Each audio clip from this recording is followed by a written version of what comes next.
함께 시간으로 찬양하고 잠깐 또 말씀을 나누도록 하겠습니다. 오른손을 가슴에 얹고 사랑하는 자여, 사랑하는 자여, 너의 영혼이 잘됨 같이 언제나 범사에 잘되고 강건하기를 내가 간구하노라.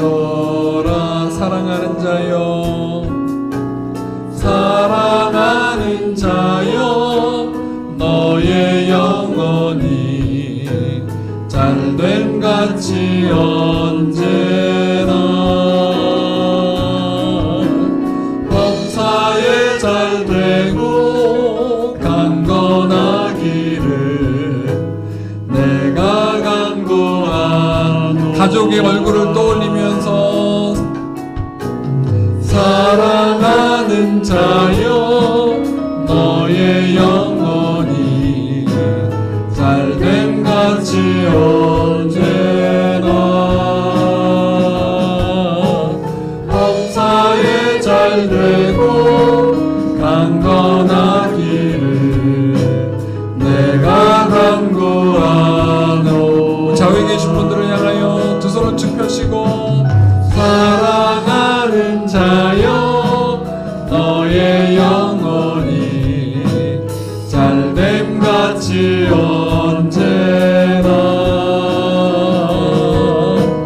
범사에 잘되고 강건하기를 내가 간구하노라. 옆에 분에게 우리 축복의 박수 한번 드리겠습니다.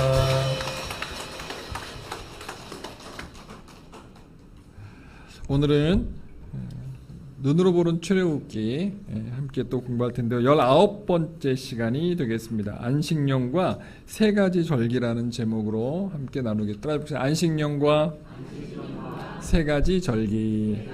창세기 23장 10절부터 19절까지 말씀인데요. 우리 지금까지 공부했던 거 잠깐 우리 눈으로 복습하겠습니다. 120년, 40, 80세 부름, 40세 때, 80세 때 10가지 재앙, 출애굽에 성공했고요. 홍해를 건넜고 마라의 쓴물 단물로 되는 걸 봤고요. 그 다음에 엘림으로 갔고요. 우물 12개, 종려나무 70주, 그리고 엘림에서 내려갔을 때 신광야에서 그들이 하나님의 임재를 우리 경험을 했습니다. 그리고 그들이 배고플 때 메추라기를 주셨고요. 또 무엇을 주셨죠? 맞아요. 새벽마다 만나를 하나님께서 주셔서 그것을 하루 종일 먹을 수 있는 음식 제공받는 은혜가 있었고요.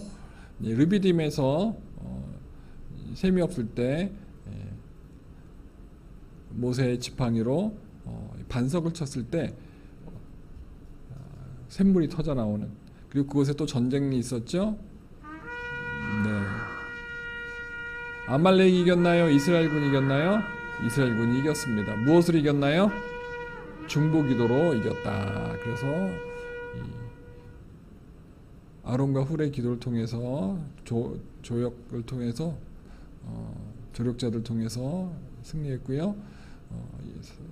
장인어른 이드로가 와서 모세의 그 수고함을 보고 1000부장, 100부장, 50부장, 10부장을 통해서 재판을 해라 이렇게 조언했고요.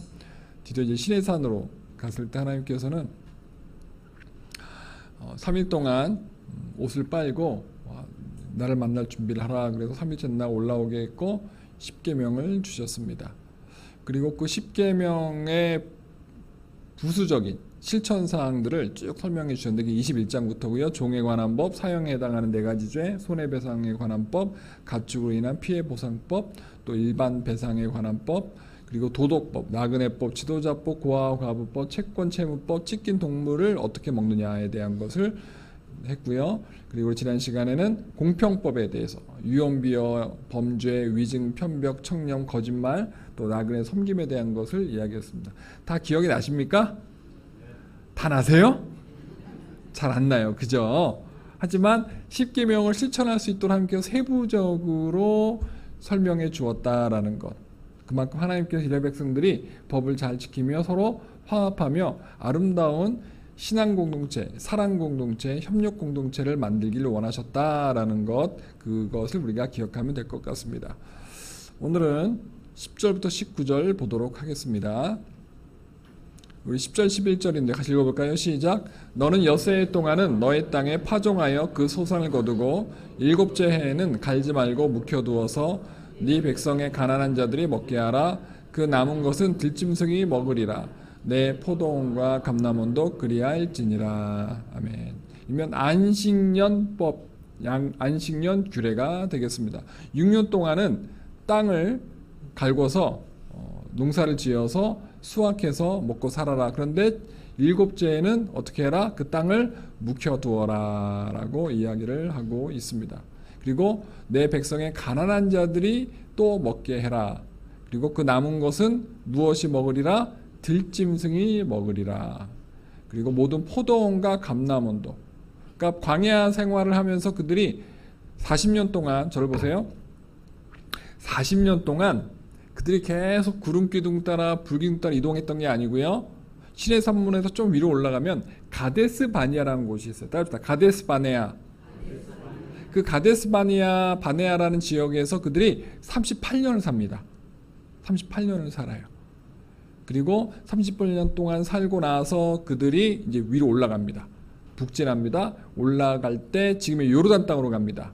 사해가 있고 사해 동편 쪽으로 쭉 올라갑니다.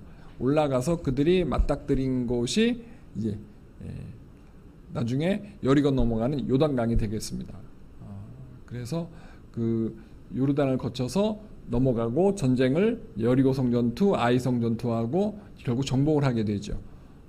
그래서 초반 6개월은 시내산까지 6개월 거기서 법을 받고 거기서 또 이동하면서 이제 거기서 38년 넘게 살고 그리고 나머지 한 1년 반 동안을 전쟁을 준비하고 그 다음에 가나안 입성을 준비하고 전쟁을 일으키는 그 과정이 되겠습니다. 그러니까 금방 본문에 나왔었던 포도원 이야기가 가능한 거예요. 그들이 오랫동안 정착해 살았던 곳이 있기 때문에 거기서 포도 농사도 지었다. 매일 떨어지는 만나만 먹은 게 아니고요. 포도원 그 다음에 여러 가지 이제 보리도 심고 일반 요즘 말하는 밀도 심고 여러 가지 곡식을 심어서 그들이 음식을 먹었다라는 것을 알 수 있습니다. 그런 가운데 주님께서는 안식년 제도를 하면서 땅을 묵혀두어라. 본 말씀 다시 보여드리면요. 재밌는 게 하나 있는데 PPT 보여주세요. 네, 그 남은 것은 밑에 두 번째 줄 들짐승이 먹으리라. 여러분 가난한 자가 먹게 하는 거 이야기하는데 왜 들짐승들이 먹게 했을까요? 들짐승들이 양을 해치고 염소를 해칠 수 있는 그런 짐승들이에요. 근데 들짐승도 먹게 했어요. 거기는 이리 같은 것도 있었겠고 또 더 우리가 모르는 여러 가지 짐승들이 있었을 거예요. 근데 왜 들짐승도 먹게 했을까요? 조그만 것도 있고 큰 것도 있었겠죠. 그죠? 퀴즈예요. 퀴즈. 왜 먹게 했을까요? 하나님이 들짐승들을 사랑하셔서? 그건 아니에요. 그들까지 먹여서 그 땅에서 이렇게 뭐 풍요를 누리라고? 아니에요. 하나님은 이스라엘 백성들에게 관심을 가지고 있었고 그들에게 무언가 해주길 원했기 때문에 안식년 제도를 만들었을 때 하나님께서는 들짐승들에게 그 땅에서 소산된 그 열매들을 먹게 했어요. 신학자들이 연구한 주석책을 보니까 이런 해답이 있더라고요. 이런 해석이 있어요. 뭐냐면 들짐승들이 밭에 있는 것들 먹었어요. 풀도 먹고 뭐 뿌리도 먹고 뭐 열매도 먹었어요. 포도도 먹었어요. 그럼 그 아이들이 먹기만 할까요? 배설도 할까요? 배설도 합니다. 일명 싸는 거예요. 오줌도 싸고 똥도 싸고 하는 거예요. 그럼 어디서 할까요? 밭에다가 하는 거예요. 그럼 그게 뭐가 돼요? 거름이 되는 거예요. 거름이 되면 그 거름이 땅을 어떻게 만드나요? 비옥하게 만듭니다. 그러니까 하나님은 진짜 디테일하고 세심하게 이스라엘 백성들이 먹고 살 것을 계산하면서 몸도 쉬어야 되지만 땅도 쉬어야 되고 그 땅이 쉬는 동안 6년 동안 곡식을 땅에서 만들어냈으니 땅이 이제 영양분을 다 소진했으니 다시 영양분을 주어라. 요즘 같은 경우에야 비료를 생산해서 비료를 팔아가지고 아니면 무료로 공급해줘서 심의장님 잠깐 우리 제 방에서 담소를 나누는데 그 이제 밭을 이제 땅을 농사를 짓는데 이것을 나라에다가 이제 등록을 해가지고 비료를 이렇게 공급받는데요. 장님 아까 그러셨죠? 비료를 많이 줍니까? 네, 그 땅만큼 주는 거죠. 네, 맞아요. 신고한 그 땅 반만큼 주겠죠. 근데 이 당시에 비료 공장이 있었나요? 없었어요. 그러니까 하나님께서는 우리보다 한 수 위신 거예요. 이스라엘 백성들이 앞으로 가데스 바네아를 중심으로 농사를 짓고 정착해 살 텐데 거기에서 그 땅이 계속 만들어낼 수 없으니 좋은 열매를 만들 수 없으니 영양분을 보충해 주어라. 그래서 짐승들 자동 비료 조제기 그죠? 바로 그 비료를 스스로 몸에서 만들어서 배출하게 해주는 자동 비료 제조 생산 짐승들을 사용했다라는 것이죠. 이것이 하나님의 치밀하고 세심한 이 법 규정 규례를 만든 그러한 그 속에 숨어 있고 담겨 있다라는 것. 하나님께서는 저와 여러분 삶 속에 한 수 위세요. 그러니까 저와 여러분들 생각하는 것 한 수 위로 우리의 미래를 내다보고 계신 거예요. 나는 5개를 보지만 하나님께서는 10개를 보실 수 있다라는 거예요. 그런데 때로 하나님께서 내가 생각한 것이 아닌 다른 것을 응답하실 때가 있어요. 응답할 때가 있다라는 거예요. 내 주머니에 7개가 있는데 6개는 나를 위해 쓰고 1개는 나누라는 거예요. 공식에 7개를 내가 다 취해야 내가 풍요롭게 살고 또 안정된 삶을 살 수 있는데 하나님이 1개를 다른 곳에 쓰라고 하는 거예요. 그러면 7 빼기 1이니까 6. 분명히 6밖에 못 누리는 거예요. 근데 하나님은 1을 하나님께 드렸을 때 어떻게 합니까? 내가 생각할 수 없는 3을 주실 수도 있고 6을 주실 수도 있고 10개를 줄 수도 있고 20개를 줄 수도 있다라는 거예요. 그것이 재능이라고 하는 것일 수도 있고요. 물질인 것일 수도 있고 시간인 것일 수도 있고요. 많은 그런 요소들이 거기 전에 해당한다고 생각합니다.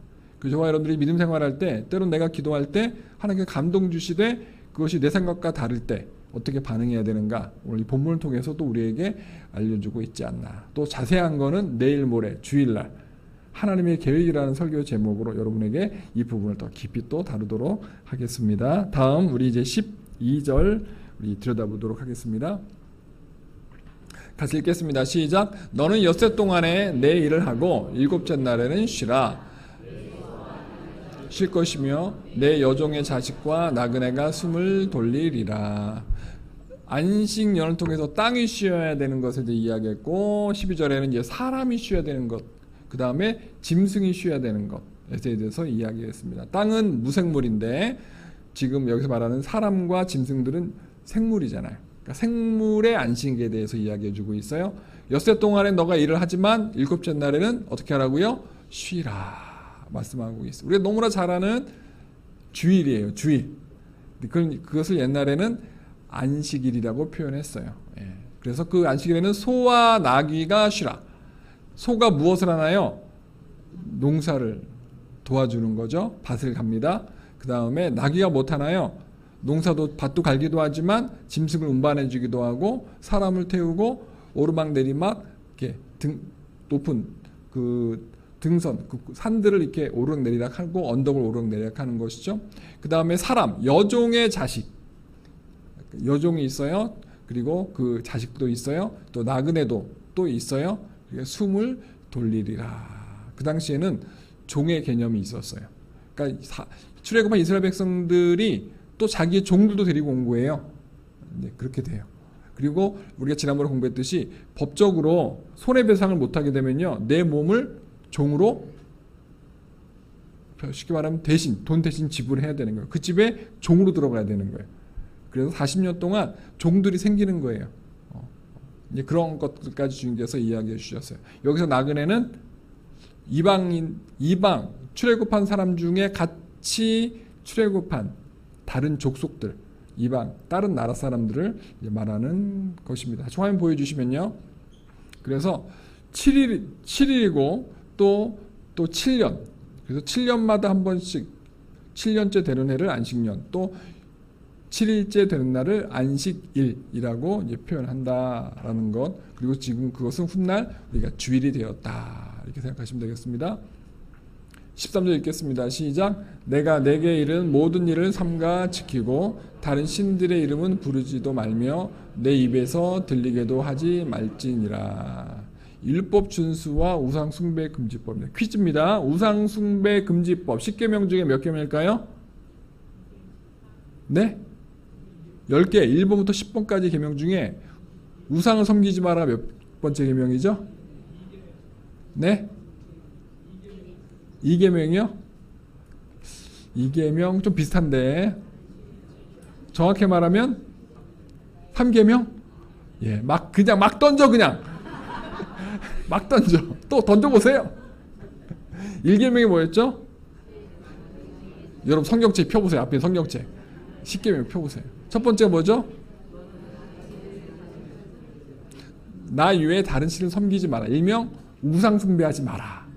1계명. 두 번째는 우상을 만들지 말아라. 제조하지 말아라.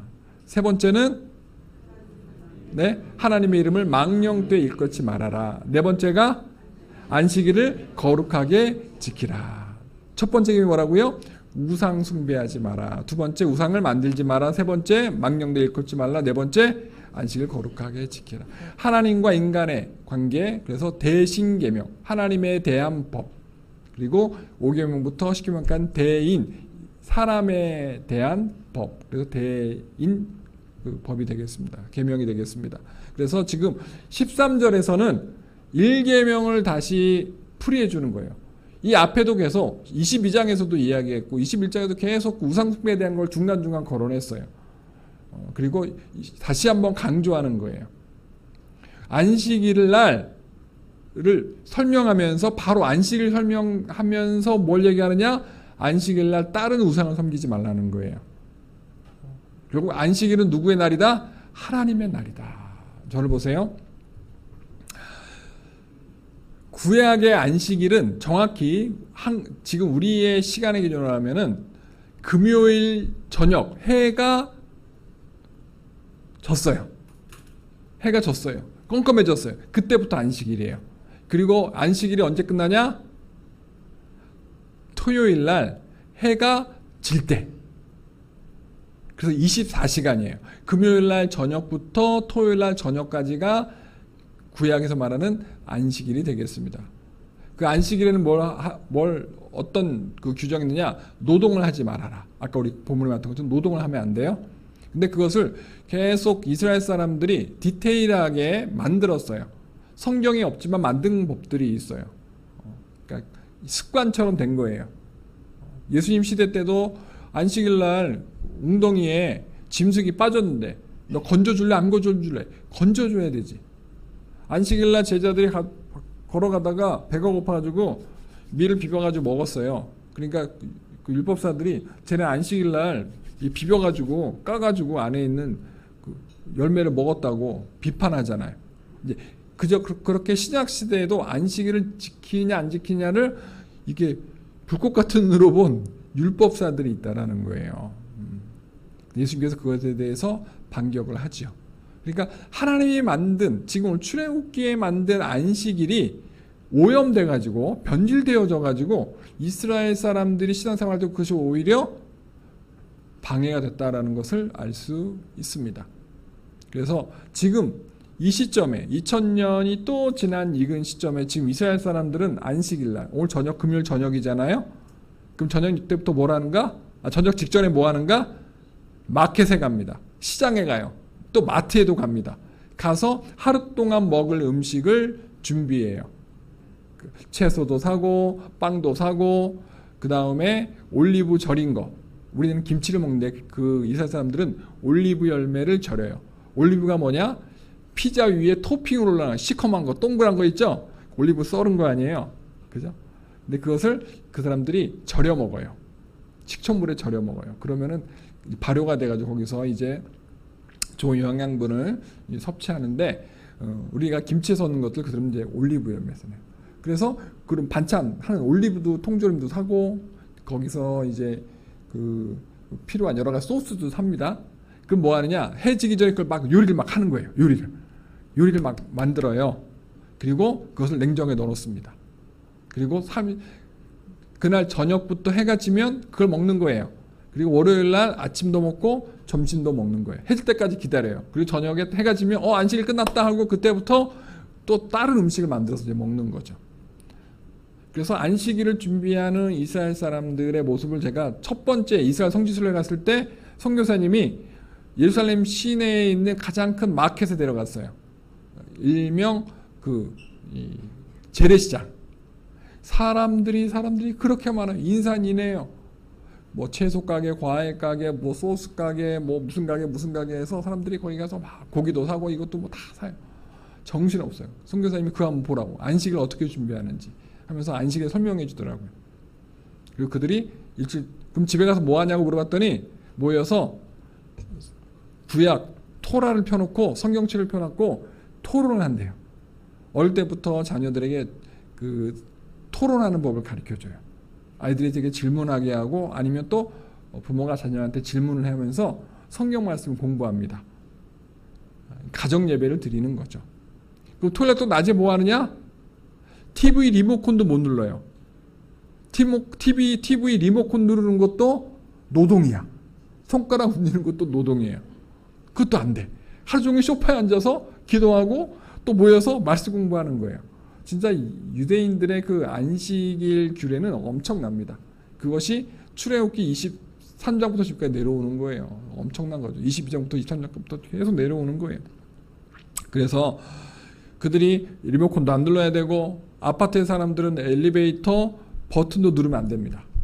그것도 하나님의 규례를 어기는 거예요. 안식일법을. 그래서 어떡합니까? 자동으로 1층부터 20층까지 무조건 층마다 쓰게끔 조작을 세팅을 해놔요. 20층 올라가는 사람은 20번 분이 닫혔다 열렸다 닫혔다. 시간 낭비. 그것이 구약시대에 출애굽기 23장의 광야에서는 먹힐 법인지 모르겠지만 현대에 그걸 적용하기엔 좀 무리가 있다는 거예요. 그만큼 유대인들이요 융통성이 없어요. 예수님 당시에도 융통성이 없었지만 지금도 융통성이 없는 거예요.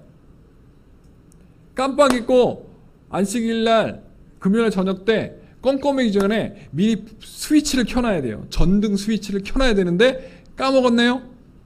그럼 어떻게 해야 돼요?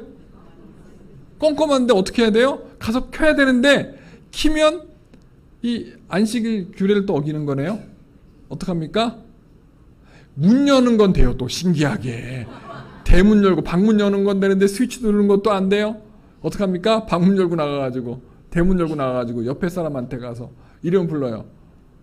그리고 도와달란 말을 못해요. 대신 눌러달라는 법도 자기가 안식을 못 지킨 게 드러나는 거니까 못하고 옆에 있는 이웃한테 가서 이름을 불러요. 불러요. 그러면 왜 부르냐고 물어보죠. 그러면은 우리 집에 오라는 거예요. 가자는 거예요. 근데 같은 유대인들한테는 부탁을 못해요.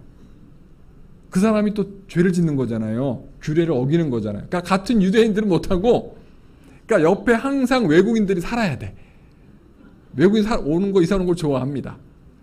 이거 제가 실제 이스라엘 우리 여조순복음교회 파송한 선교사님한테 들은 이야기예요. 3년 전에 제가 들은 이야기예요. 서귀포에서 들은 이야기인데 그래서 자기 이름 막 부른데 처음에 이유를 몰랐대요. 자꾸 이러더래요. 갔더니 왜 그러냐 그랬더니 이러더래요. 그래서 그 스위치까지 데리고 가더라는 거예요. 꼼꼼한데 이거 눌러달라고 이렇게 하더래요. 불 켜졌더니 고맙다고. 여러분 바보 온 달도 아니고 맹구도 아니고요. 이 시대에 진짜 해석이 안 되는 삶을 살고 있어요. 출애굽기 23장 때문에. 이때 하나님이 이때 예언할 때 전등 스위치는 켜도 될 것, 모닥불 불은 켜도 될 것 이렇게 얘기하면 좋았을 텐데 안 해주셨어요. 그래서 불을 피우는 것도 안 되고요. 음식을 조리하는 것도 안 되고요. 조리해 놓은 음식은 먹어도 되는데 조리는 안 되는 거예요. 엘리베이터도 누르면 안 되고 전등 스위치도 누르면 안 되는 그런 좀 답답한 인생을 살고 있어요. 그래서 하나님의 법을 그 시대 그 문화의 어떤 그 수준에 맞게 적용하고 그것을 좀 변형도 해야 되는데 유대인들은 아직도 그것을 고지곳대로 지키되 너무 고지곳대로 지키는 것도 아니고 무지하게 그것을 실천 규례로 만들었다라는 거예요. 성경에는 없는 법이잖아요. 스위치를 누르지 마라. 그게 어디 있어요? 그죠? 근데 그들이 선배, 믿음의 선배들, 쉽게 말하면 조상들 때부터 잘못 만들어 놓은 그런 습관 때문에 지금도 고생하고 있다라는 것이죠. 그만큼 단점도 있지만 그들의 안에는 무엇인가 안식일은 나의 날이 아니고 하나님의 날이고 모든 시간 24시간 하나님 앞에 드려지는 시간이고 집중하는 시간이고 하나님을 예배하는 시간이고 또 온 가족들을 신앙으로 돌보는 시간이다라는 것이죠. 그러면 우리가 금요일 저녁부터 토요일까지 저녁인데 우리는 주일을 지키는데요. 나중에 그 규례를 역사로 거슬러 올라가 보면은 이스라엘 백성들 가운데 초대교회에서 개종한 사람들이 모여서 교회를 세웠고요. 그들이 핍박을 받으니까 위쪽으로 올라가서 안디옥이라는 지역에 가서 다시 신앙생활을 시작합니다. 거기서 또 핍박을 받으니까 그들이 지금의 터르키 땅으로 서쪽으로 올라가요. 거기 쭉 가면 그리스고 이제 유럽이 로마가 되는 이탈리아가 되는데 올라가면서 계속 이제 뭐 서머나교회, 버가모교회, 두라데교회 그런 교회들을 막 이제 세우는 거예요. 가면서 에베소교회도 세우고 곤도교회도 쭉 세우는 거예요. 로마까지 갑니다. 나중에 이제 로마에 가서 이제 기독교가 꽃을 핍니다. 313년에 콘스탄 대제가 어머니의 어떤 그러한 권유로 개종하게 되고 기독교를 공인하게 됩니다. 그러면서 안식일을 지켜야 되는데 어떻게 지킬까? 로마 사람들은 태양일이 제일 큰 날이에요. 로마 시저 황제의 날이에요. 그게 지금의 일요일이에요. 그래서 안식일법을 바꿔버려요. 우리는 금요일 저녁, 토요일 저녁이 아니고 우리는 일요일이다. 그때 바뀝니다. 대신에 이거는 주님의 날이다. 안식, 쉬는 날이 아니고 주님의 날이다. 그래서 주일로 바뀌는 거예요. 그래서 영어로 하면 주일이 뭐죠? 우리 초등학생, 중학생 영어로 주일이 어떻게 되지? 맞아요. 우리 썬데이 맞췄어요. 선, 태양이에요. 결국 시저가 태양이었고 모든 신의 어떤 머리였는데 그보다 더 큰 하나님의 그 시저보다 높은 로마 황제에서 높은 이제 신이다라고 표현하면서 그 진짜 우리가 알고 있던 그 태양은 하나님이시다. 그래서 썬데이가 된 거예요. 그게 이제 로마의 그 종교 개혁을 통해서 정착되어진 지금의 월화수목금토의 유래가 되겠습니다. 그리고 저와 여러분들은 유대인들의 안식을 지키지 아니하고 기독교에서 제정한 주일을 지키고 있다. 그리고 전 세계가 그렇게 또 주일을 지키는 데 다 동참해서 1년 365일 가운데 52주의 주일을 하나님께 드리고 있다. 이것을 캐톨릭도 그렇고요. 다른 또 종교에서도 일요일은 주일이라고 이야기합니다. 주님의 날. 아무리 절에 다니는 보살이라도 일요일은 쉽니다. 그리고 어떤 식당이나 옷가게 가면 주일은 쉽니다. 이렇게 써있는 데가 있어요. 교회 다니는 데잖아요. 그런 집은 많이 팔아줘야 되고 많이 사줘야 되고 그러니까 많이 사줘야 되고 많이 드셔주셔야 될 줄 믿습니다. 그래서 안식을 이렇게 지키는 이렇게 사업장도 있지요. 저와 여러분들은 교회에 옵니다. 이랬을 때 이제 우리가 유교 이후에 한국 교회가 나름대로 이제 지금의 교회로 세팅하는 일제 치하 때는 좀 어려웠지만 이제 6.25 이후에 우리가 이제 자유 대한민국이 되면서 한국 교회가 이제 부흥하던 시기에 여러 가지 갈등이 있었어요. 유대인들이 안식일날 나중에 이 스위치를 눌러야 되나 말아야 되나 갈등을 안 하고 그 시기를 지나가면서 결국 그 법을 만든 것처럼 대한민국도 그런 법들을 만들기 시작했어요. 교회 안에서의 문서화되지 않은 규례가 만들어졌어요. 첫 번째가 뭐냐? 주일은 하나님의 날이니까 아침에도 예배드리고 오후에도 오후 무슨 예배드리고 설교 공부하고 저녁에 와서도 저녁 예배드리자. 여러분 옛날 저녁 예배 드렸던 기억나세요? 주일날 저녁 때? 손 들어보세요. 옛날에 저녁 예배 드렸던 분들. 네. 여의도순복음교회는 하루 종일 예배 드려야 되니까 저녁 예배 분위기 없지만 지방에 살거나 여의도교회 오시기 전에 일반 타 교회에서 신앙생활 했다가 여의도교회 오신 분들은 그걸 다 기억하실 거예요. 주일날 저녁 7시에 모여서 또 예배 드리는 거예요. 그러니까 하루 종일 교회에서 예배 드리고 봉사하고 밥 먹고 잠깐 집에 가서 쉬었다가 애를 데리고 전때 와서 또 예배 드리는 거예요. 왜? 주일은 하나님의 날이니까. 하루 종일 주님을 예배해야 되니까. 그런데 대한민국이요, 잘 살게 되면서 쓸 돈이 생겼네요. 돈이 많아졌네요. 돈을 써야 되는 거야. 외식도 해야 되고 뭣도 살아야 되고 가족끼리 모임도 해야 되고 만나야 되고 데이트도 해야 되고, 그러니까 점점 주일 예배가 없어지는 거예요. 그래서 한 30년 전부터 20년 전부터 주일 예배가 교회들마다 없어지기 시작했어요. 그리고 20년 전쯤에 주일 오후 예배도 없어지기 시작하네요. 주일 오후에 한동안 찬양 예배를 많이 드렸어요. 25년 전, 20년 전에는. 그러니까 오후 예배를 당겨서 드린 거예요. 오후에. 저녁 7시가 아니라 오후 2시에 모여서 예배 드리자. 당겼는데 그것도 뭐 오전 예배랑 비슷한 스타일 말고 좀 다른 스타일로 하자 해가지고 찬양 예배를 드렸어요. 찬양 예배 드리고 기도하고. 근데 요즘에 어떻습니까? 그것도 안 해요. 안 하는 교회가 진짜 많아졌어요. 그냥 오전에 예배 한번 딱 드리고 점심 이후에 다 해산. 그리고 명분은 뭐냐? 가족을 복음화하고 이웃을 복음화하고 가정을 섬기러 나가자. 틀린 말은 아니에요. 이렇게 한국의 기독교 토착화가 지금도 진행되고 있다는 거예요. 따라서 기독교 토착화.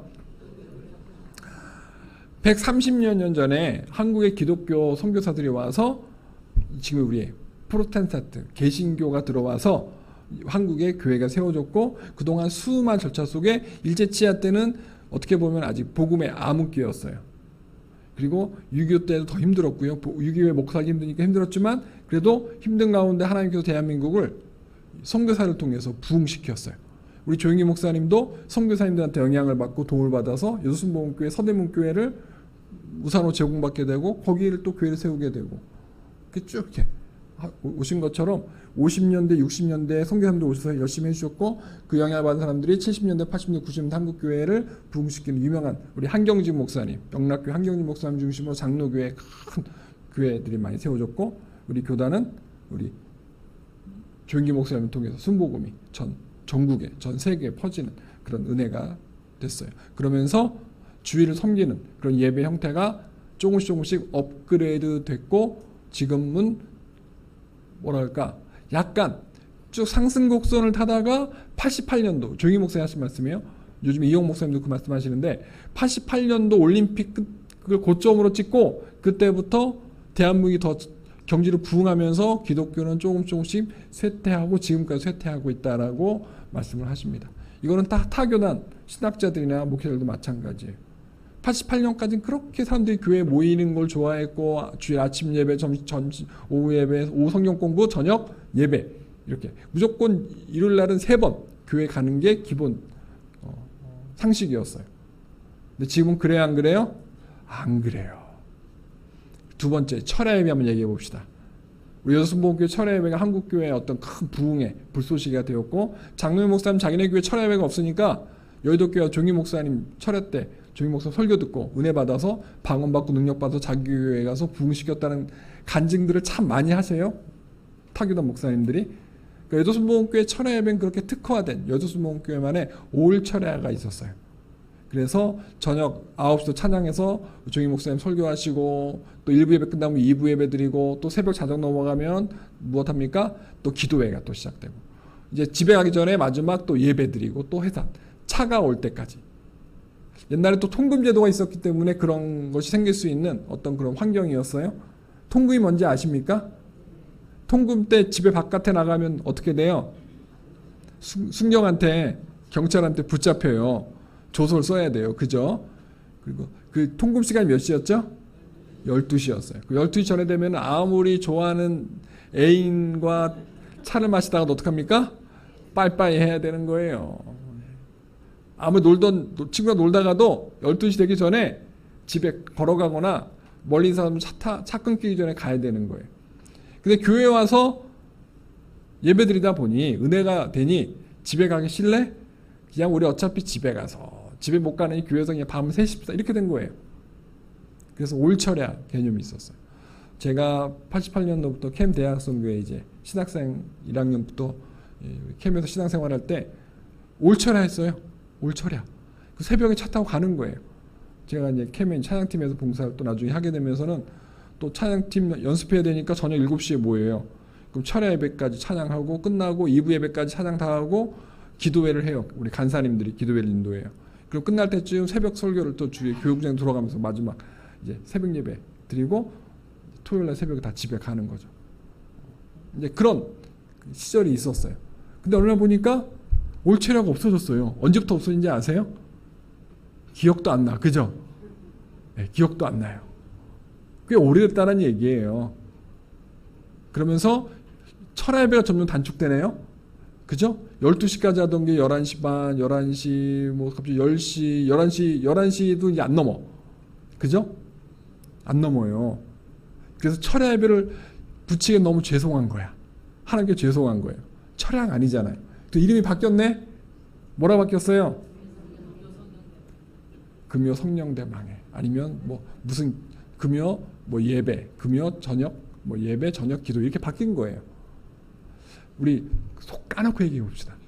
옛날에 올철야 했을 때가 좋아요? 지금 딱 이렇게 좀 졸릴만한 때 집에 가는 게 딱 좋아요? 1번은 올철야, 2번은 반철야. 네? 올철야가 좋아요? 반철야가 좋아요? 아, 반철야가 좋아요? 아, 나는 올철야라는 것을 기대하고 여쭤봤는데 그때는 젊었어요. 그죠? 이 자리에 계신 장로님들, 우리 권사님들이 40대, 50대였어요. 근데 이제 60대가 되고 70대가 80대가 되니까 좋네. 철안 드리고 싶은데 졸아요. 육체의 한계가 느껴지는 거죠. 그래서 성도님들의 평균 연령이 고령화되면서부터 한국교회 예배가 타협하기 시작하고 예배 시간을 축소하기 시작하고 단축하기 시작했어요. 그래서 주일 예배 숫자도 줄이고 그 다음에 금요 예배도 줄이고 있어요. 그리고 새벽 예배 앞으로 제가 예언하건대 저는 이걸 몇 년 전에 제가 이제 서귀포에 생각했던 건데 한국 교회가 이제 새벽 예배가 나중에는 없어지겠다. 왜? 젊은 세대들은요 아침 일찍 일어나는 스타일이 아니에요. 밤 늦게까지 뭘 해야 돼요. 퇴근하고서도 애들 돌봐야 되죠. 애들 돌보고 나서 또 자기 뭔가 해야 되죠. 컴퓨터도 봐야 되죠. 뭐 공부도 해야 되죠. 새벽 1시, 2시, 3시에 자니 새벽 5시에 어떻게 나와요? 그죠? 그래서 그 당시에 제가 이제 막 그 목회자들이 보는 그 저널들이 있어요. 잡지책도 있고 보니까 신학자들이 또 목회자들이 그런 미래 목회에 대해서 연구를 하면서 그 전망할 때 새벽 예배가 점점 없어질 것이고 대체로 매일 밤 저녁 기도회가 생길 것 같다. 그런 예측을 했더라고요. 근데 실제로 그렇게 하는 교회들이 있더라고요. 새벽 예배가 없는 교회가 있어요. 그 교회는 저녁 기도회를 만들었어요. 새벽에 모이지 말고 우리가 밤에 모이자. 그래서 새벽 예배 할머니 할아버지만 모이지 말고 저녁 때 젊은 아이들도 모이고 젊은 부부도 모이고 어린아이도 모여서 같이 기도하자. 그러니까 시대를 좀 앞서가는 교회들이 있는 거예요. 근데 그거라고 뭐라고 말을 못해요. 왜냐면 자기네 교회들도 새벽 예배 인원이 줄기 시작했거든요. 왜냐? 이제 천국 가시는 거야. 이제 무릎이 아프고 허리 아프니까 교회 못 오시는 거예요. 그래서 이 안식일, 주일에 대한 것과 주일을 비롯한 모든 공예배에 대한 변형이 일어나기 시작했다라는 거예요. 그럼 우리가 이제 갈등하기 시작합니다. 안식일 거룩하게 지키라, 주일 거룩하게 지키라고 했는데 그 거룩하게 지키라고 하는, 예배를 거룩하게 지키라고 하는 그 기준이 뭐냐? 교단마다 다르고요. 교회마다 해석이 다른 거예요. 목회자마다 다른 거예요. 여도순복음교회가 5시 새벽 예배 드리다가 5시 몇 분 옮겼죠? 30분을 옮겼어요. 왜 이렇게 옮겼나요? 네? 대중교통 때문에. 대중교통, 새벽 예배 교구차를 다 운행 못해요. 여도는 다 운행을 못하잖아요. 새벽에 다 모여야 되는데 차가 없는 사람도 있고. 그러니까 어떡합니까? 젊은 사람들, 차가 없는 대학생들, 청년들도 와라. 여기서 예배, 새벽 예배 드리고 출근해라. 이런 개념도 있어요. 그래서 4시 반부터 차 버스가 운행하잖아요. 그러니까 그 타고 오라는 거예요. 그 5시 반에 예배 드리고 거기서 이제 출근해라. 그래가지고 이제 2부 예배, 6시 반에 드리는 새벽 2부 예배 때 청년국이 주관하는데 장년국이라 나갈 때 이제 빵도 준다고 그랬는데 제가 그쪽 안 가봐서 모르겠지만 빵을 좀 주고 있나 모르겠어요. 신문에 났어요? 예, 그렇게 한다고 우리 이호 목사님께서 계속 광고하시잖아요. 그러니까 이제 세대가 바뀌면서, 그러니까 사람들의 연령층과 문화가 바뀌면서 그 세대가 바뀌면서 예배도 점점 변형이 되고 있다라는 것이죠. 그런데 우리가 반드시 잊지 않고 기억해야 되고 실천할 것은 무엇입니까? 안식일은, 주일은, 그리고 모든 예배는 나를 위한 것이 아니라 하나님을 위한 것이다. 내가 복받기 위해서 참석하는 예배가 아니라, 모든 어떤 그런 모임이 아니라 내가 하나님을 예배하기 위해서 존재하는 것이다라고 하는 개념이 안 바뀌어야 된다라는 거예요. 기독교 토착화할 때 한국 교회가 가장 크게 실수한 것 중에 몇 가지가 있어요. 그것이 기복신앙을 전제로 한 유교사상과 토속신앙과 약간 결부된 기독교의 토착화가 있었어요. 그래서 교회 안에도 백일기도회 그런 게 있어요. 그죠? 뭐 천일기도회도 있고 몇 가지 또 옛날에 했던 그것들이 있어요. 이제 그런 것들 약간 기복과 관계된 그 모든 그 불교나 유교나 토속신앙에서 어떤 기복과 관계된 어떤 그 제사 형태들이 있는데 그것이 우리 안에 내재되어 있고 우리 부모로부터 영향받은 저도 영향받은 것이 있기 때문에 우리도 은연중에 자연스럽게 그렇게 생각을 하는 거예요. 그래서 교회에서는 어떻게 하냐? 우리는 100일 기도가 아니라 우리는 단일 기도회 하자. 20일 하자. 성경적으로 하자. 이렇게 이제 좀 약간 이제 기독교 토착화가 이제 이루어지기 시작하는 거죠. 그래서 그 단일 기도를 왜 하느냐? 응답받기 위해서 하는 거잖아요. 근데 성경에서 말하는 모든 제사와 예배는요, 응답받기 위해서 하는 게 아니에요. 하나님을 기쁘게 드리는 거예요. 하나님을 영화롭게 만들어 드리는 거고. 그것이 예배의 본질이라는 거예요. 그리고 복 받는 거는 하나님의 마음이에요. 하나님의 마음인 거예요. 제가 30여 년 전에 성가대 지휘자님한테 들었던 건데, 성가대 지휘자님이 그런 얘기 하시더라고요. 얘들아, 너희들이 성가대석에서 찬양하잖아. 근데 하나님께서 은혜 부어주시잖아. 근데 너희들의 언어 중에 우리들이 성가대 봉사하면서 성도들한테 은혜를 끼친다라고 얘기하는데 그 표현은 틀린 거야. 성가대는 성도들한테 은혜를 끼치는 그 성가대가의 어떤 존재 목적이 아니야. 성가대는 무조건 하나님 앞에 영광을 돌려야 되는 거야. 그래서 성가대, 지금은 찬양대로 말하는 성가대의 가장 핵심적인 목표는 성도들이 아니고 눈에 보이지 않는 하나님이다. 제가 이제 한참 성가대 이제 다닐 때 성가대 지휘자님이 그 말씀을 해 주셨어요. 주일 일부 배단의 성가대 지휘자님이었어요. 그래서 제가 그때 쇼킹했어요. 그게 진짜 맞는 거, 그렇게 맞는 거네. 그리고 그분이 뭐라고 하셨냐면은 하나님께 받으시고 은혜를 부어주고 안 부어주고는 하나님의 뜻이라는 거예요. 그러니까 성가대의 찬양을 들은 회중들이, 성도들이 은혜를 받고 안 받고는 하나님이 축과 달렸다는 거예요. 그래서 성가대에 임하는 봉사들의 자세는 뭐냐? 내가 봉사하는 것이 성도한테 은혜를 주는 것이 아니라 하나님께 영광을 돌리는 것이다. 그게 출발점이라는 거예요. 그리고 은혜를 끼친다라는 표현을 쓰면 안 된다라는 거예요. 이해되세요? 되게 단순한 논리인데 우리가 잊고 사는 거예요. 남녀성교회가 봉사하고 내가 재직으로서 장로, 권사, 안수집사로 봉사하는 것이 성도들을 위한 것이라고 생각하는 건 당연한 거예요. 그러니까 재직이, 제자는요 여러 제자예요. 여러 가지 직분, 그래서 재직인데 여러 가지 그 직분이 성도를 위한 거예요. 왜? 그 재직은 교회를 위해 세운 거기 때문에, 예배를 돕고 성도들을 케어하기 위해 세운 거기 때문에. 하지만 출발점은 뭐냐? 하나님께 나를 재직으로 세운 것은 뭐냐? 따라합시다. 하나님께서 더 가까이 만나고 싶으셔서. 이거는 책으로 써야 되겠어, 이런 내용들은. 그러지 않나요? 진짜 중요한 기독교의 본질이라는 거예요. 성경의 본질이라는 거예요. 너가 3일 동안 옷 빨고 시내산에 올 준비하고 올라와. 거룩하게 하고 준비를 하고 올라와. 그것이 하나님께서 우리를 가까이 요청할 때, 가까이 만나고 싶을 때 요청하는 부수적인 조건들이라는 거예요. 그래서 하나님을 만나기 전에 우리가 뭔가 해야 되는 거예요. 하나님이 거룩하기 때문에 우리 거룩해야 되는 거예요. 그러면 장로님이 되시고 권사님 되시고 안수집사님 되시고 교회 리더들이 됩니다. 그럼 뭡니까?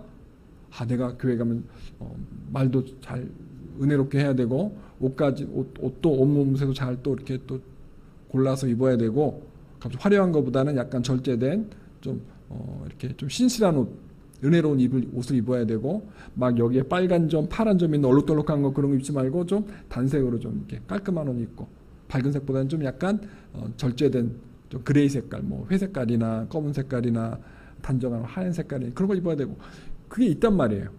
그죠? 그러면 뭘 마음의 고생입니까? 하나님 만날 준비라는 거예요. 근데 때로는 우리는 그 시간을 빼먹고 아이고 봉사할 시간 늦었네. 아이고 빨리 가야 되네. 하면서 우리가 하나님께 집중하는 것보다 봉사에 집중할 때가 많다라는 거예요.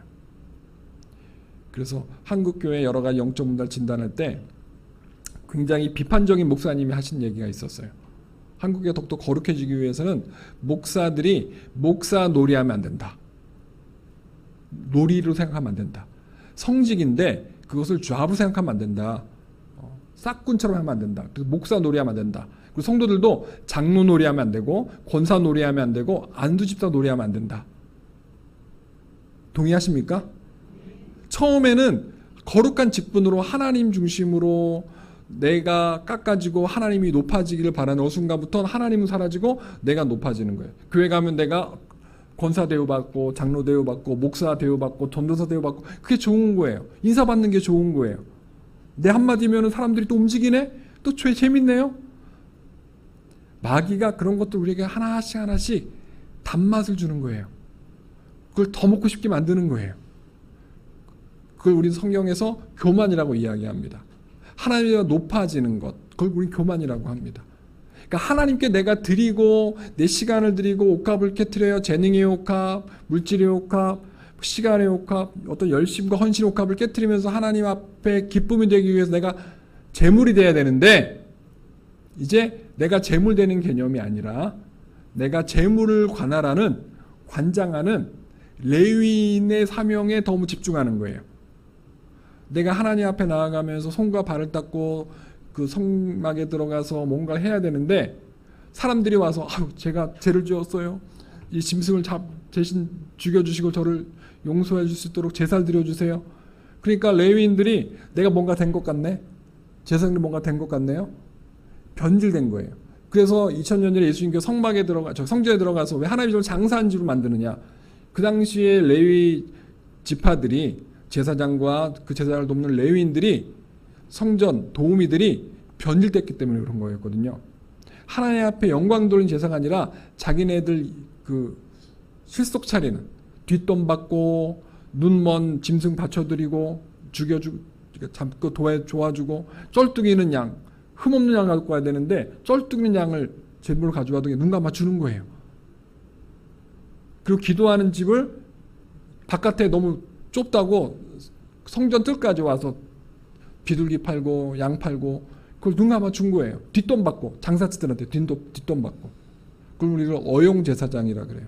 잘못된 싹군 제사장들이죠. 근데 교회에서도요 싹군 목사가 있고요 싹군 같은 재직들이 있고 성도들이 있다라는 거예요. 교회를 나 실속 차리기 위해서 사기꾼이 성도로 위장해 새신자로 위장해가지고 성도들 사기치고 나가는 사람들이 있어요. 심지어는 그렇게 세상 사람들이 교회를 그렇게 우습게 여깁니다. 근데 우리 성도들도 때로는 신앙생활하다가 변질됩니다. 집사님 돈 좀 꿔줘. 나 좀 몇십만 융통해줘. 사라져버려. 나중에 보니까 이분한테 몇 천만 원, 이분한테 몇 백만 원. 몇 년에 한 번씩 그런 큰 교회에서 막 그런 일이 터져요. 그분 믿음 좋은 권사님이셨는데, 믿음 좋은 장로님이셨는데, 믿음 좋은 집사님이었는데. 그래서 처음엔 그랬죠. 근데 무리 지킬 만한 내 마음을 지키라고 했고, 마귀에게 틈을 주지 않게 해서 기도하라고 하셨고, 하나님께서 항상 깨어 있으라고 했는데 그걸 못하니까 어떡합니까? 마귀의 놀이개가 되는 거예요. 그때 또 놀이하는 거예요. 교회와 성도 놀이, 봉사 놀이. 성가대 하나면 뭔가 이제 찜찜해. 교사 하나면 뭔가 찜찜하고, 이제 예배 안 드리면 내가 권사인데 예배 안 가면 뭔가 찜찜해. 찜찜해서 드려지는 안식일이 돼버린 거예요. 안식일의 주인은 누굽니까? 하나님이에요. 하나님께 집중해야 되는 순간 나의 기복, 내가 잘 먹고 잘 살고 내가 좀 뭔가 문제 해결을 위해서 교회를 다닌다라고 변질되기 시작했다라는 거예요. 한국 교회가 왜 이렇게 88년부터 왜 침몰하느냐? 성도들에게 있어서의 예배관이 바뀌었기 때문에 그래요. 기복신앙으로 바뀌었기 때문에 그래요. 예배는 100% 하나님께 집중돼야죠. 하나님께 드려지는 산제사가 돼야 되는데 하나님께 봤을 때 산제사가 되는데 나는 살아있지 않거든요. 영이 죽어 있거든요. 삶도 죽어 있고 월화수목금토 다 죄를 져놓고 주일날 와가지고 떳떳하게 예배를 드리는 거예요. 회개도 하나도 안 해요. 근데 회개는 했어요? 혹시나 회개도 했어요? 근데 월요일날 다시 또 똑같이 사네요? 똑같이 세상에서 똑같이 세상 사람과 어울리면서 음담, 패설, 뒷담화, 때로는 음주, 가무 세상 사람들과 어울리는 거예요. 그걸 깨트리지 못하는 거죠. 그 깨트리기가 진짜 어려운 거예요. 근데 그 깨트린 분들이 나중에 교회 안수집사님도 되시고 권사님 되시고 장로님이 되시는 거예요. 그분들이 모델이 되기를 하나님께서 원하셔서 그렇게 만든 거예요. 초대교회 일곱 집사처럼 그렇게 만드시는 거예요. 제 말이 맞아요? 틀려요? 그 신앙생활 잘해야 돼요? 대충 해야 돼요? 예배 놀이 해야 돼요? 예배 산제사 제물 돼야 돼요? 믿으십니까? 그래서 하나님께서는 지금부터 수천 년 전에 우리가 안식일 거룩하게 지키지 못할 것을 아시기에 안식일 거룩하게 지켜라. 10계명에 4계명으로 하고 디테일하게 그날 우상한테 주일은 주님의 날이니까 안식일 주님의 날이니까 안식일 날 우상 숭배하지 마. 이렇게 분명하게 못을 박아놨다라는 것이죠.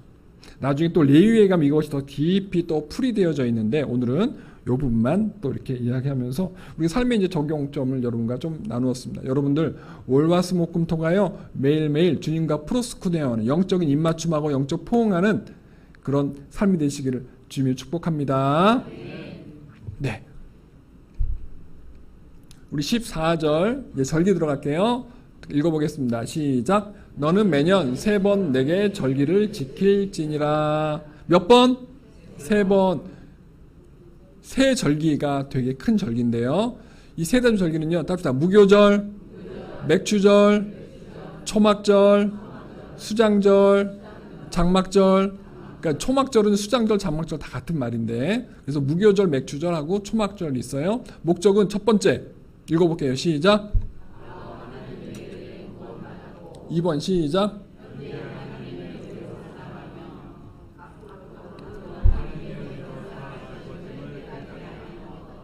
첫 번째 하나님에 의해 구원받았다. 언제? 과거에. 그러니까 과거에 나에게 주신 하나님의 은혜를 기억하기 위해서 만들었다라는 거예요. 첫 번째 목적. 두 번째는 현재에도 그 하나님의 은혜대로 살기를 바라기에 하나님께 제사 드리는 거예요.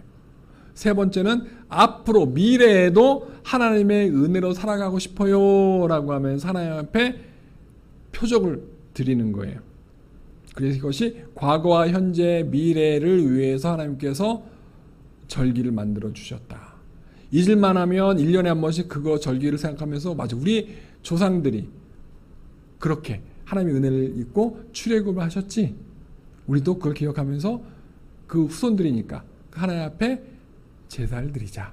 감사 제사를 드리자 하고 이렇게 적용하게 만들었다는 것이죠. 그러면 하나씩 또 우리가 디테일하게 15절도 공부할 텐데요.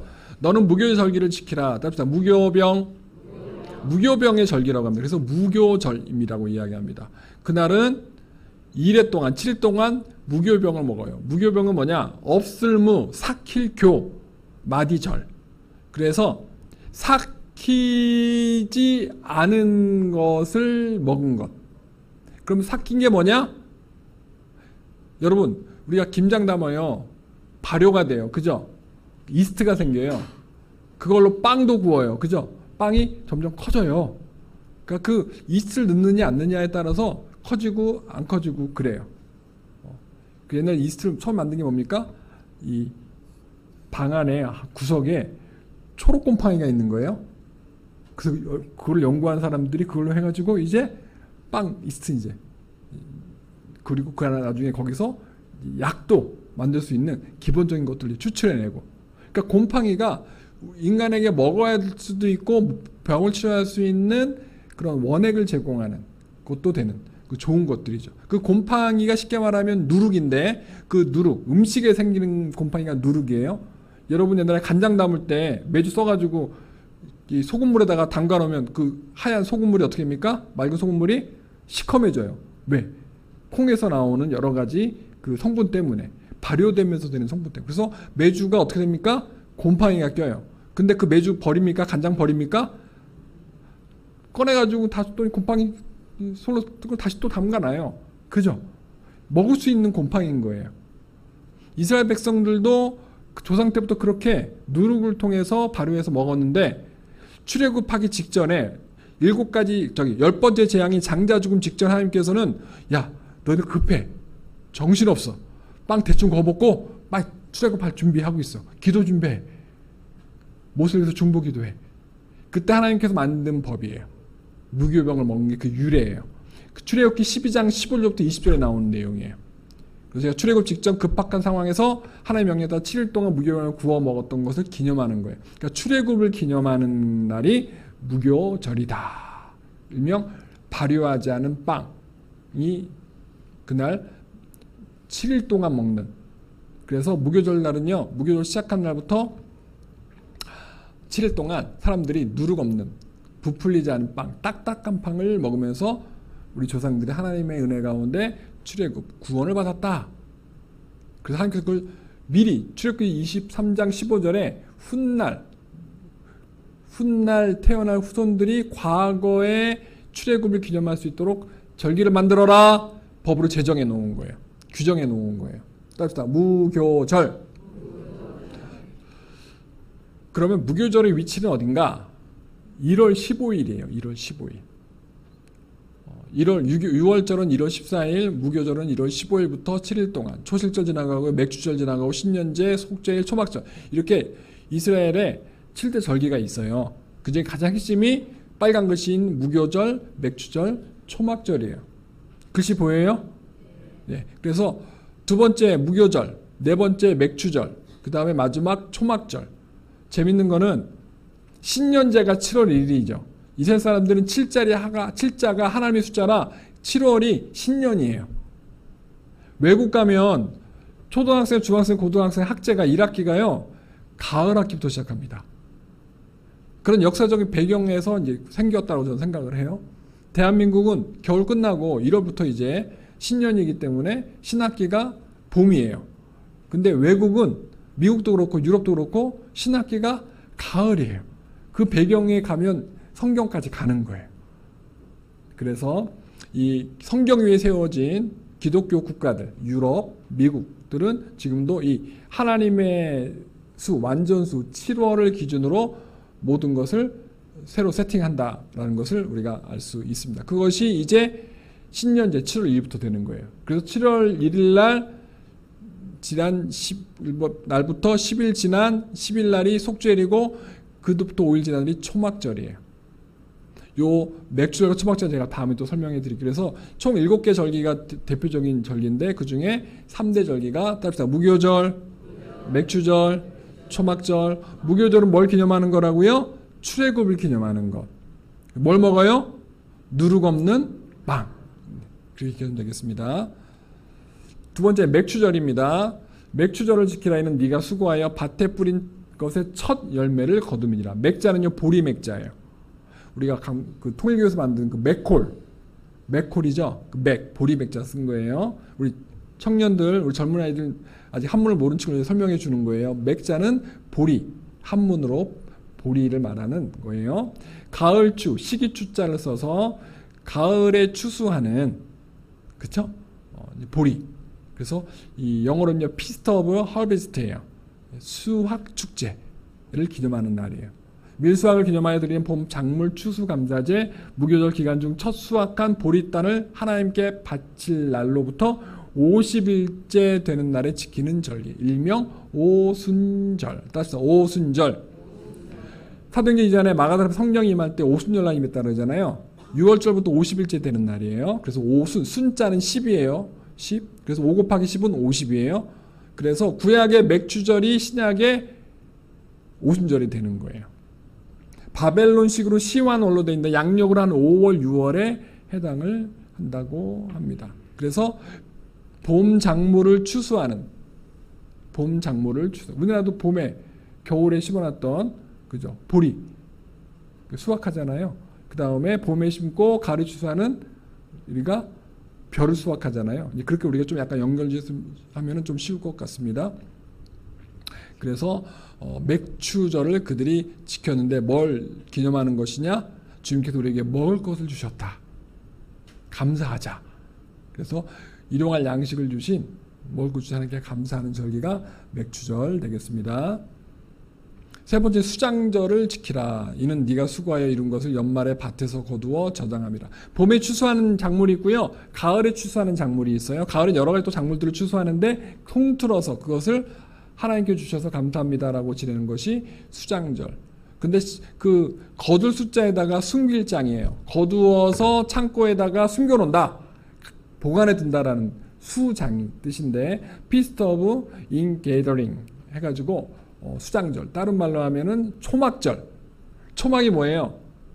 풀초자에다가 장막막자예요. 풀로 집을 만든 날인 거예요. 그래서 장막. 텐트 쳤다고 생각하시면 돼요. 우리로 생각하면 텐트. 광야에서 텐트 치고 살았잖아요.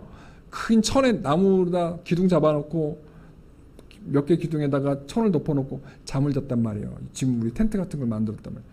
그걸 기념하는 거예요.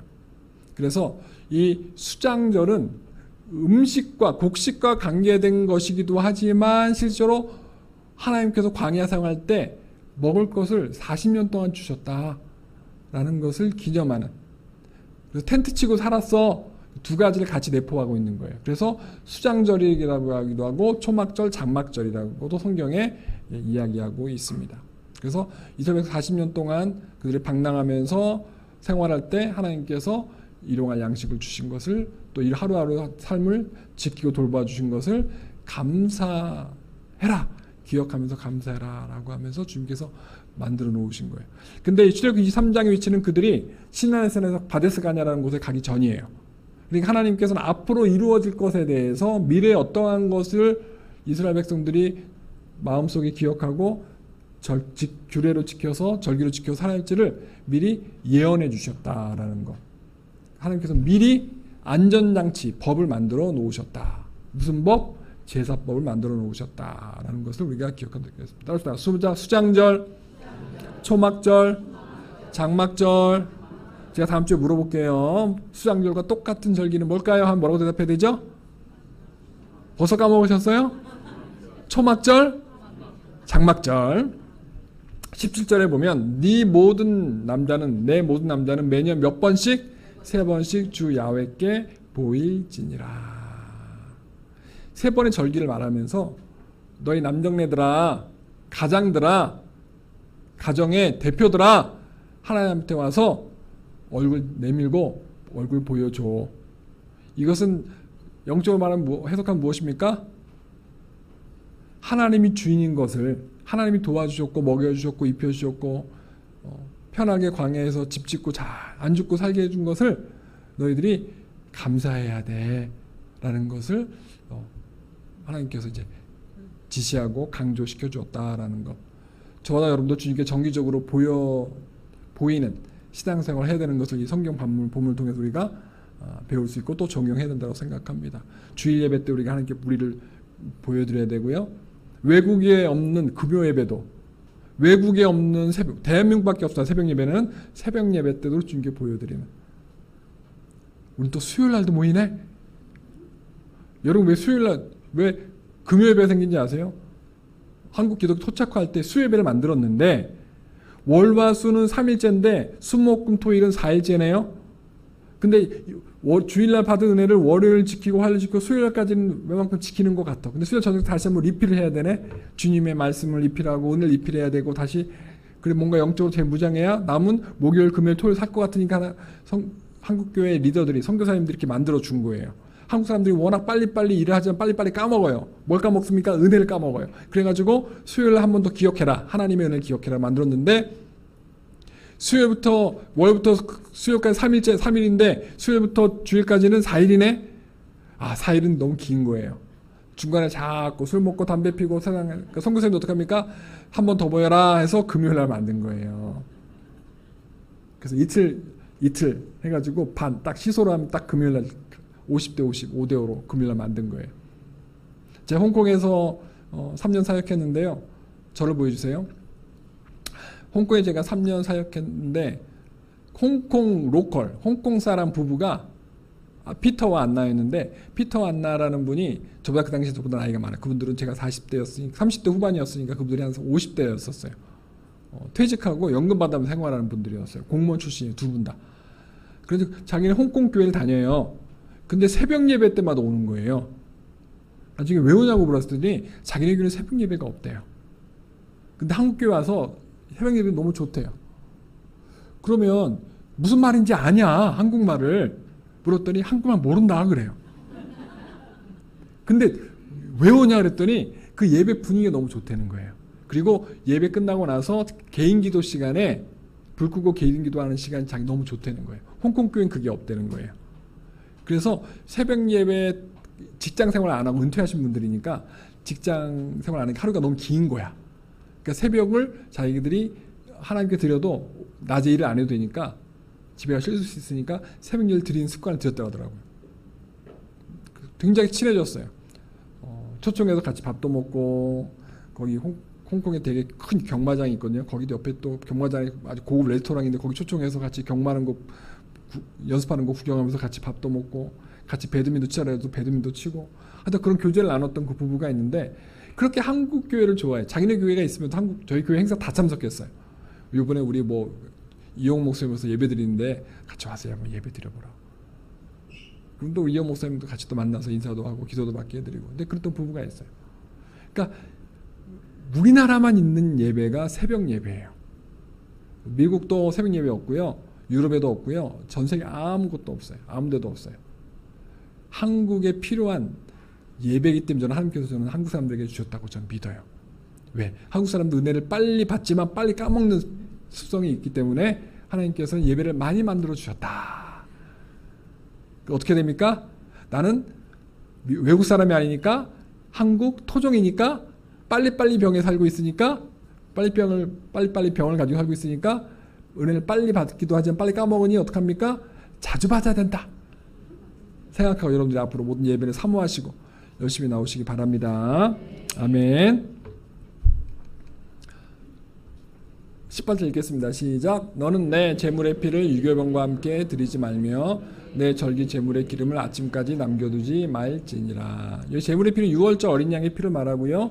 유교병과 함께 드리지 말라는 것은 거룩한 것과 부정한 것을 함께 두지 말라는 것이고요. 아침까지 남겨두지 말라는 것은 희생제물의 기름은 성물이니 경홀히 취급하지 않도록 하기 위한 것이다. 그래서 태워버렸어요.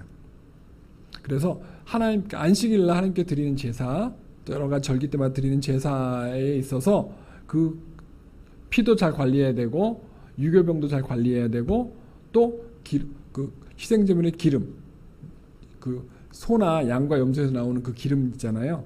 그것도 다 소각해 버려라 라고 하면서 하나님 앞에 제사 드릴 때 어떻게 제물들을 관리해야 될지도 디테일하게 가르쳐 주셨다. 세심하게 가르쳐 주셨다라는 것을 알 수 있습니다. 이거 한 가지만 시간 관계에서 제가 넘기려고 했는데 이거 꼭 설명하고 넘어가게 되겠습니다. 두 번째, 유효과 함께 드리지 말라. 해석을 거룩한 것과 부정한 것을 함께 두지 말라고 했죠. 그러니까 하나님께 드려질 때요, 우리가 두 마음을 가지고 하면 안 돼요. 기쁨으로 드리는 감사의 마음과 두 번째는 아까워하는 마음을 같이 두면 안 된다는 거예요. 물질도 그렇고 시간도 그렇고 재능도 마찬가지예요. 초대교회 저를 보세요. 초대교회 때 베드로 앞에 집 팔고 땅 팔아가지고 돈 갖고 왔어요. 헌금 가지고 왔어요. 초대교회를 고아 과부를 위해서 써주세요라고 헌금만 했다가 반 남겨놓고 숨겨놓고 반만 갖고 또 죽었던 부부 이름 기억하세요? 네? 누구요? 맞아요. 아나니아와 삽비라예요. 성경에 참 가장 치욕적인 죽음을 맞이한 부부예요. 아예 부부가 의논해서 헌금이나 드리지 말걸. 그죠? 집을 왜 팔아가지고 그 사단을 만들어내요. 그죠? 근데 초대교회 그것을 왜 초대교회 어느 곳에 가든지 그것이 전설이 되게 만들었을까요? 왜 교훈이 되게 만들었을까요? 하나님께서 우리를 다 보고 계시다라는 거예요. 그리고 하나님께서 우리가 두 가지의 마음을 드리면 안 된다라는 거예요. 거룩한 마음과 개인의 사리사욕과 악각과 하는 그 부정한 마음을 함께 드리는 걸 주께서 받지 않으시겠다라고 오늘 출애굽기 23장에 정확하게 박아 놓으신 거예요. 이와 하나님께 드리는 시간, 드리는 재능들, 드리는 헌물들, 물질들 아까워하면 돼요, 안 돼요? 아까워하면 안 드려야 된다는 거예요. 아예 드리지 마세요. 그냥 드리고 나서 후회할 것 같으면 아예 드리지 마세요. 아, 옆에 권사님들도 건축 헌금하는데, 성경 헌금하는데, 무슨 헌금하는데, 작정 나도 권사가 되는데 해야 될 거 아닌가? 그런 마음이 하나님께 주시는 마음일 수 있어요. 그런데 그 마음 가지고 그래, 이거 하나님께 주시는 마음이 아니라 순종하자 하고 기쁨을 드리면 되는데 어쩔 수 없네 하고 아까워하는 마음을 드리잖아요. 혼나요. 그래서 우리는 정확하게 재직들 이상을 말씀드린 집사님 이상들이 헌금하고 봉사를 하고 재능을 드릴 때는요, 절대 아까워하는 마음이 없어야 되고 불평하는 마음이 없어요. 봉사하면서 불평하면 안 돼요. 아, 내가 괜히 남성교회 여성교회 가입해가지고 말이야 봉사한다고 해가지고 내가 그냥 마음이 그래도 절대 입 밖에서 다른 사람이 들리도록 하면 안 된다라는 거예요. 마음도 품어도 안 되지만 하나님이 다 들으시니까. 하지만 입 바깥에 다른 사람한테 들리도록 하면 안 된다라는 거예요. 그건 교회를 무너뜨리는 거예요. 하나님의 공동체, 신앙 공동체를 무너뜨리는 마귀가 기뻐하는 언어들이에요. 절대 우리가 불평하면 안 될 줄 믿습니다. 아까워하는 마음 있어야 된다, 없어야 된다? 없을 줄 믿습니다. 그렇죠. 우리 양성 성도님들은요, 시간을 드리든 물질들은 뭘 드리든 하나님께 기쁘고 감사한 마음으로 축복합니다. 이제 마지막입니다. 19절 마지막인가? 잠깐 보자. 네, 읽겠습니다. 시작. 가장 좋은 것을 가져다가 너의 하나님 여호와의 전에 드릴지니라. 너의 염소 새끼를 그 어미의 젖으로 삼지 말지니라. 두 가지 내용이 있어요. 처음 거둔 열매 가장 좋은 것을 가져다가 드려라. 여기서 이제 그 처음 가장 좋은 것 이거 드려라 라고 이렇게 이야기하고 있어요. 저와 여러분 하나님께 가장 좋은 것을 드려야 될 줄 믿습니다. 그리고 두 번째, 너는 염소 새끼를 그 어미 젖으로 삼지 말지니라. 이것은 그 당시 이스라엘 백성들이 만나 가나안 족속들이 행하는 음식 문화를 미리 알게 해주시면 너희는 그렇게 하지 말아라고 미리 경고하는 거예요. 그 당시에 지금의 이라크 쪽에 있는 중동 쪽에 사는 사람들은요, 우유, 짐승의 젖, 우유에다가 고기를 넣어서 삶아요. 그러면 그 우유의 성분이 고기를 더 부드럽게 만들어요. 현대도 그런 방법으로 조리하는 그 셰프들도 많습니다. 그런데 하나님께서는 이스라엘 백성들이 가나안 족속들이 그리고 가나안 근처에 있는 나중에 암몬 모압이 되고 하는 그런 요르단이 되는 그 지금 중동 사람들이 하는 음식의 문화를 따라가지 말아라 이야기합니다. 어미의 젖으로 그 새끼의 고기를 삶아요? 비윤리적이죠. 그죠? 근데 지금 그렇게 하고, 지금도 하고 있습니다. 지금도 중동지는 저렇게 요리하고 있어요.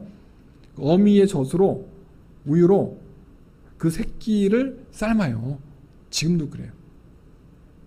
그러니까 그게 지금 중동지의 오래된 음식 문화인데, 하나님께서는 그렇게 하지 말라고 했어요. 비윤리적인 것도 있지만 두 번째 뭔지 아십니까? 그렇게 가나안 족속이 그렇게 맛있게 먹는 조리법을 너희가 배우면서 너희도 맛있게 먹을 수 있지만 배우지 마. 닮아가지 마. 왜? 앞으로 너희들이 그들의 문화를 하나씩 너희 것을 만들다 보면 그들의 우상 숭배하는 문화, 그 다음에 마귀를 숭배하는 문화를 너희가 받아들이고 수용하게 될 거야. 오염될 거야. 그래서 처음부터 아예 가나안 족속들이 행하는 모든 음식 문화부터 시작해서 모든 종교 문화, 모든 어떤 여러 가지 문화들을 단절해. 주님께서 미리 경고한 거예요. 이해되셨어요? 음식에 국한된 어미의 젖과 짐승의 새끼 이런 어떤 비윤리적인 것을 플러스 그것 포함 더 많은 것을 내포하는 주님께서 미래의 걱정스러운 것들. 근데 실질적으로요, 출애굽 이스라엘 백성들이 금송아지 만들었어요, 안 만들었어요? 그건 이집트법이에요. 이집트 종교법이었어요. 이집트에서 습관이었어요. 근데 그중에 나중에 그들이 가나안 족속들의 그 우상들을 받아들이기 시작합니다. 그리고 후손들도 그래요. 나중에 솔로몬 왕도 그랬어요. 더 많은 왕들도 그랬어요. 그 유명한 게 아세라신. 그 후손의 신이에요. 후손신. 후손들 많이 만들어주는 신이에요. 그 위에 수많은 잡신들을 숭배하는. 그래서 솔로몬이 이방 여인을 아내로 왕비를 얻어서 그 왕비가 만들어 놓은 산당에 가서 제사하고, 솔로몬이 그렇게 성전 건축하고 하나님 앞에 했던 왕인데도 불구하고 나중에 그렇게 큰 실수를 하게 됩니다. 이렇듯 사람은요, 처음에 하나님의 기쁨이 되어 기름 부음 받고 왕이 되기도 하지만 오염되면요 우상 숭배도 하는 거예요. 그러니까 처음부터 끝까지 믿음이 쭉 가야 되는데 가다가 다운되고 변질되고 그러면 안 된다라는 거죠. 하나님께서는 오늘 이스라엘 백성들에게 너희들 앞으로 광야 생활할 때 이방인들을 만날 것이고 그들에게 좋은 것들, 유익한 것들을 너희가 배울 텐데 처음부터 아예 이방 문화는 음식부터 시작해서 어떤 문화든지 음식 문화부터 시작해서 어떤 문화든지 다 단절해라. 그것이 하나씩 들어오면서 너희들의 믿음 생활도 추락시킬 것이다 라는 것을 이야기해 주고 있습니다. 이것을 우리의 삶에 적용하면 어떻게 할까요? 이 정도는 타협해도 돼. 소주 한 잔 정도야 뭐 유럽에서는 뭐 맥주도 그냥 먹는다는데 포도주도 먹는다는데 한 달에 한 번씩 난 교회 가서 포도주도 먹는데 자꾸 성찬의 그 거룩한 보혈을 상징하는 포도주를 마트에서 파는 식당에서 파는 그 와인으로 비교하는 돼요 안 돼요? 안 된다라는 거예요. 성경에 술은 보지도 말라고, 절대 술은 쳐다보지도 말라고 잠언서에 이야기하고 있잖아요. 일만항의 뿌리가 그 술로부터 나온다라고. 사랑하는 성도 여러분, 우리는 하나님 앞에 예배자로 부름받았어요. 그죠? 구원받은 백성으로 특혜를 받았어요. 그렇다고 우리가 그러한 존재이기 때문에, 구별된 백성이기 때문에, 구별된 하나님 자녀이기 때문에 구별된 삶을 살아야 될 줄 믿습니다. 그래서 오늘 출애굽기 23장에서 이야기하는 우상 섬기지 말을 뿐더러 하나님께 드리되 최고꽃을 드려야 되고, 또 하나님 앞에 우리가 살아감에 있어서 1년의 새 절기 때 꼭 우리 하나님께 우리의 몸을 보여드리듯이 매 예배 때마다 우리의 몸을 하나님께 보여드리는, 내 삶을 보여드리고 내 생활을 보여드리기에 부끄러움이 없는 월화수목금토를 살아야 될 줄 믿습니다. 그렇게 월화수목금토 승리한 사람이, 믿음으로 승리한 사람이 주일 예배 때 하나님의 임재를 경험하게 되는 것이고, 또 월화수목금토 세상과 타협하지 아니하고 내 언어와 내 생각과 내 습관을 절제한 사람이 하나님 앞에 인정받고 주일날 하나님 앞에 사용되어진다는 것. 교사로 사용되어지고 성가대로 사용되어지고 또 여러 가지 직분자로 사용된다는 것 기억하시고, 여러분 남은 생에 이 출애굽에 말씀하신 23장에 말씀하신 하나님의 법이 적용되실 축복합니다. 요약하겠습니다. 정리하겠습니다. 따라해봅시다. 일과 안식을 잘 구분하여 지키자. 하나님의 은혜들을 잊지 말고 기억하며 살라. 주님께 보여드리는 신앙을 살자. 마지막 네 번째, 시작. 가장 좋은 것을 드리는 신앙생활을 하자. 이 네 가지를 지킨 여러분 되시길 바랍니다. 주님께 한번 손 높이 들고 고백하게요. 주님, 믿음 좋은 성도가 되게 하소서.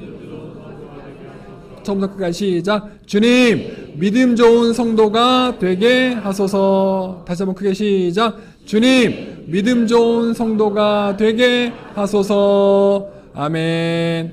하나님께 늘 신실한 성도로서 살아가시고요. 또 이웃에게는 축복의 통로가 되시기를 주님의 축원을 드립니다. 축원을 드립니다. 기도하겠습니다.